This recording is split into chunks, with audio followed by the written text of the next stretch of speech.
आज की ये कहानी एक ऐसी लड़की पे आधारित है जो एक फेमस एक्ट्रेस होती है और किसी वजह से उसकी मौत हो जाती है। अब मौत के बाद उसकी बॉडी को एक फ्रीजर रूम में रखा जाता है, लेकिन तभी हॉस्पिटल में काम कर रहे गार्ड बॉय और उसके कुछ साथी मिलकर उस लड़की की बॉडी के साथ फिजिकल होने के बारे में सोचते हैं और फाइनली ये लोग उसके बॉडी के साथ फिजिकल बनाने लगते हैं। लेकिन तभी किसी वजह से लड़की अचानक से जिंदा हो जाती है। अब वो लड़की इन लोगों के साथ क्या करती है, इन सवालों का जवाब हम कहानी से जानते हैं। तो कहानी की शुरुआत में हमें एक लड़की की बॉडी को दिखाया जाता है। इस लड़की का नाम एना फिलिक्स होता है और ये एक फेमस एक्ट्रेस है जिसकी किसी वजह से मौत हो जाती है, इसीलिए इसकी बॉडी हॉस्पिटल में भेजा जाता है। अब एना की बॉडी जिस मॉड के अंदर रखी जाती है वहीं पे एक लड़के की ड्यूटी लगी होती है जिसका नाम पाओ होता है और तभी पाओ से मिलने उसके दो दोस्त आते हैं जिन दोस्तों के नाम इवान और जावी होता है। दरअसल ये दोनों पाओ को अपने साथ पार्टी में ले जाने के लिए आए होते हैं, लेकिन पाओ उन लोगों से कहता है कि मेरी ड्यूटी खत्म होने में अभी एक और घंटा बाकी है, इसीलिए तुम लोगों को थोड़ा सा वेट करना चाहिए। इसके बाद ये तीनों बाहर जाते हैं और बैठकर साथ में ड्रिंक करने लगते हैं। वहीं ड्रिंक करने के दौरान पाओ इन लोगों से कहता है कि हमारे हॉस्पिटल में काफी फेमस एक्ट्रेस एना फिलिक्स की बॉडी आई है। तो पाओ का दोस्त इवान कहता है कि क्या हम भी उसकी बॉडी को देख सकते हैं। पाओ कहता है कि वहाँ किसी का भी जाना मना है और वहाँ मेरे अलावा कोई नहीं जा सकता, अगर कोई जाता है तो इससे उसकी नौकरी जा सकती है, इसीलिए मैं तुम्हें वहाँ नहीं ले जा सकता। अब उसकी बातें सुनकर इवान पाओ से कहता है कि जब वो जिंदा थी तब मैं उससे मिलने की बहुत कोशिश किया करता था, लेकिन मैं उससे कभी नहीं मिल पाया। अब इवान एना की बॉडी देखने के लिए वो पाओ से रिक्वेस्ट करने लगती है। अब उसके जिद से फाइनली पाओ मान जाता है। इसके बाद पाओ उन दोनों को उसी जगह पे लेकर जाता है जहाँ पे एना की बॉडी रखी हुई थी।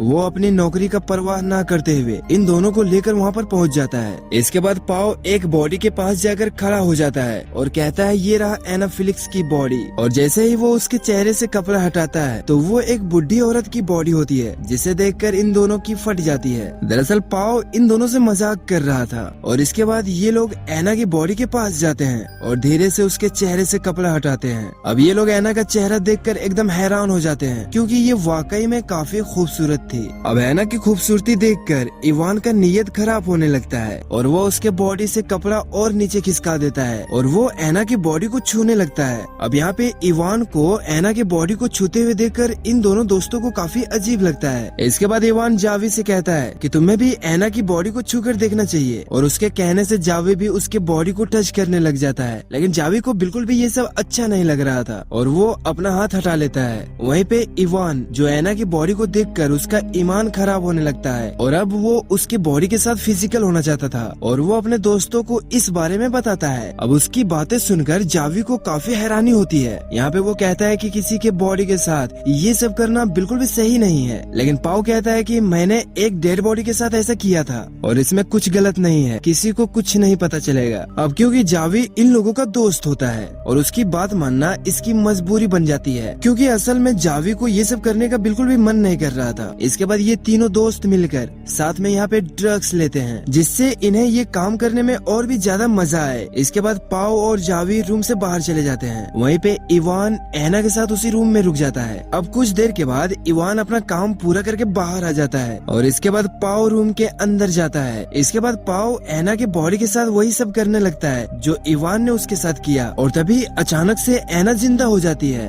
वो एकदम अपने होश में आ जाती है। पाओ जो भी उसके साथ कर रहा था उसे सब कुछ महसूस हो रहा था, लेकिन पाओ अपने काम में इतना ज्यादा खो गया होता है कि उसे एना के जिंदा होने के बारे में कुछ भी पता नहीं होता। लेकिन जैसे ही वो देखता है कि एना जिंदा हो चुकी है, ये देखकर वो यहाँ काफी ज्यादा डर जाता है। यहाँ पे पाओ इतना ज्यादा डर जाता है कि वो चिल्लाने लगता है। अब उसकी आवाजें सुनकर उनका दोस्त अंदर आ जाते हैं। यहाँ पे पाओ उन लोगों से कहता है कि एना फिर से जिंदा हो गई। यहाँ पे इवान जब एना को जिंदा देखता है तो उसकी भी फट जाती है और वो ये भी कहता है कि हमने जो भी इसके साथ किया वो सब कुछ इसको पता चल चुका है, इसीलिए हो सकता है कि ये बाहर जाकर हम लोगों के बारे में पुलिस को बता देगी। इसीलिए इवान एना को फिर से मारने के बारे में सोचता है, लेकिन यहाँ पे जावी एना की हेल्प करने के बारे में सोचता है। वो एना को पानी पिलाता है और उसके पूरे बॉडी को ढक देता है। यहाँ पे जावी इवान के बातों से बिल्कुल भी सहमत नहीं होता कि एना को फिर से जान से मारा जाए। यहाँ पे जावी इवान से झगड़ा करने लगता है। वो कहता है कि तुमने जो एना के साथ किया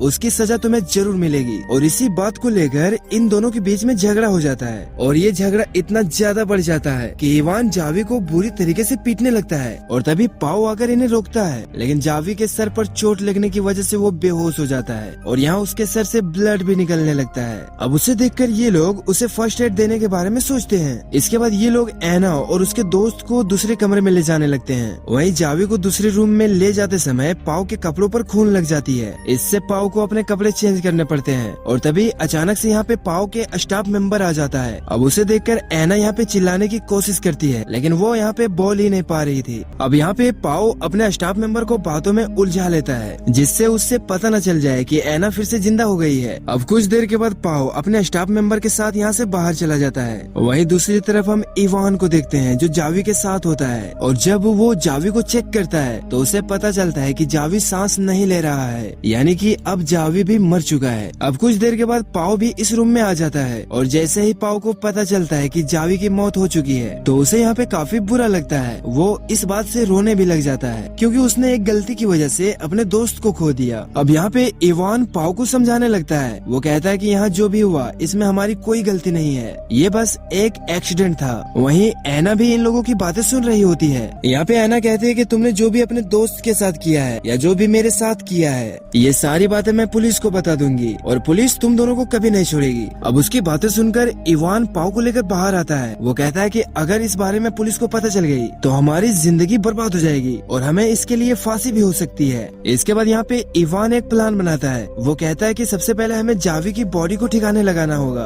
क्योंकि अगर उसकी बॉडी पुलिस के हाथ लग गई तो हम लोग पकड़े जाएंगे और हमें एना को भी जान से मारना होगा, क्योंकि अगर वो जिंदा हो गई तो उस वजह से भी हम लोग फंस सकते हैं। वहीं अंदर एना खुद को बेड से गिराने की कोशिश कर रही होती है और किसी तरह वो अपने आप को नीचे गिरा लेती है और जावी के पॉकेट से मोबाइल निकालकर किसी को फोन करने की कोशिश करती है, लेकिन तभी वहाँ पे इवान और पाव पहुँच जाते हैं और उसके हाथ से फोन छीन लेते हैं। इसके बाद इवान फोन में कॉल हिस्ट्री चेक करता है, जिससे उसे पता चलता है कि एना कहीं तो कॉल कर रही थी लेकिन किसी से बात नहीं कर पाई। इसके बाद इवान और पाव एना को दूसरे रूम में ले जाने लगते हैं और तभी उसी मोबाइल में किसी का फोन आता है और ये कॉल उसी नंबर से आई थी जो नंबर एना ने डायल किया था, और ये नंबर एना के फादर का होता है। अब इवान कॉल रिसीव कर लेता है और उससे बातें करने लगता है। तभी एना जोर से हेल्प के लिए चिल्लाती है, लेकिन तभी पाव जाकर उसका मुंह बंद कर देता है। वहीं पे इवान एना के फादर से कहता है कि गलती से कॉल लग गई थी और ये कहकर कॉल कट कर देता है। यहाँ पे इवान को काफी गुस्सा आ रहा था और वो गुस्से में आकर एना को एक जोरदार थप्पड़ लगाता है। यहाँ पे एना इन लोगों से कहती है कि तुम लोग जो भी मेरे साथ कर रहे हो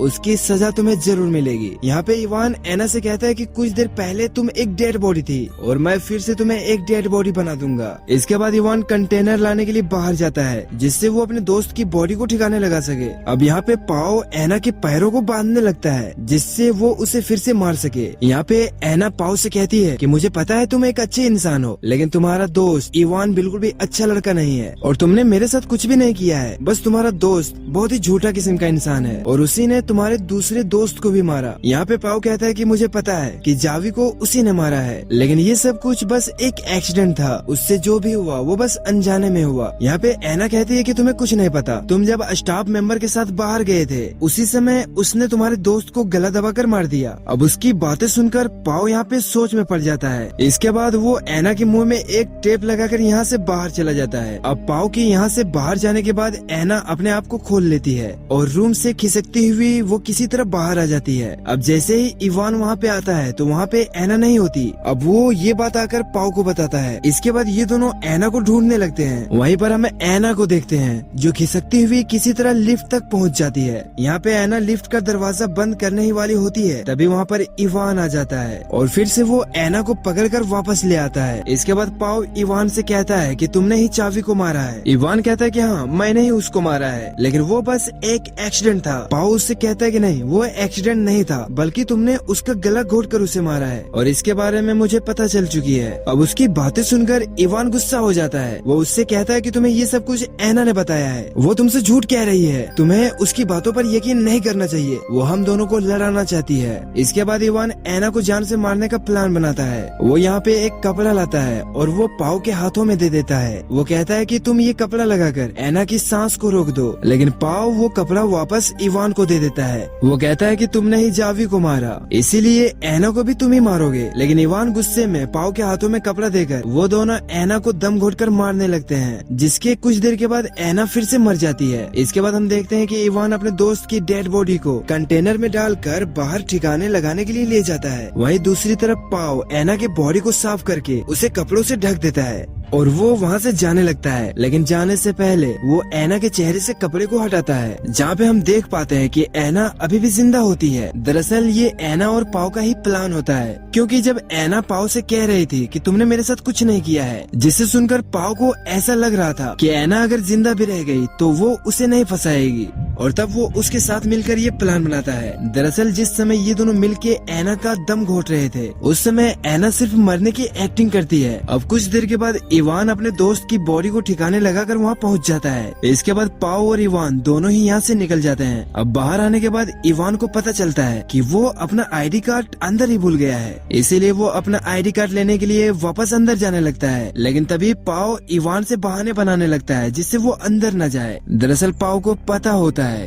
कि अगर वो अंदर गया तो उसे पता चल जाएगा कि एना अभी भी जिंदा है, लेकिन वो उसकी बातों को नहीं सुनता और वो अंदर चला जाता है। अब अंदर जाने पर उसे पता चल जाता है कि एना अभी भी जिंदा है। अब एना को जिंदा देखकर वो पाओ के ऊपर गुस्सा होने लगता है, लेकिन वो पाओ को जान से नहीं मारना चाहता था, इसीलिए वो उसे छोड़ देता है। और तभी एना एक कैंची से उसके गले पर हमला करती है, जिससे वो नीचे गिर जाता है और उसकी वहीं पे मौत हो जाती है। यहाँ पे पाओ एना से कहता है कि ये तो हमारे प्लान में था ही नहीं, इसीलिए तुमने इसे क्यों मारा। लेकिन तभी एना पाओ के ऊपर भी हमला कर देती है, जिससे उसकी भी मौत हो जाती है, क्योंकि एना खुद को बचाने के लिए सिर्फ पाओ का इस्तेमाल कर रही थी। लेकिन अगर सच देखे तो पाओ भी उतना ही गुनहगार था जितना कि इवान, इसीलिए वो पाओ को भी जान से मार देती है। और इसी के साथ ये कहानी ये पे खत्म हो जाती है। गाइस, अगर आपको इस वीडियो के बारे में कुछ भी बुरा भला कहना हो तो आप कमेंट में बिंदास कह सकते हो। मिलते हैं कल नई वीडियो के साथ, तब तक बाय।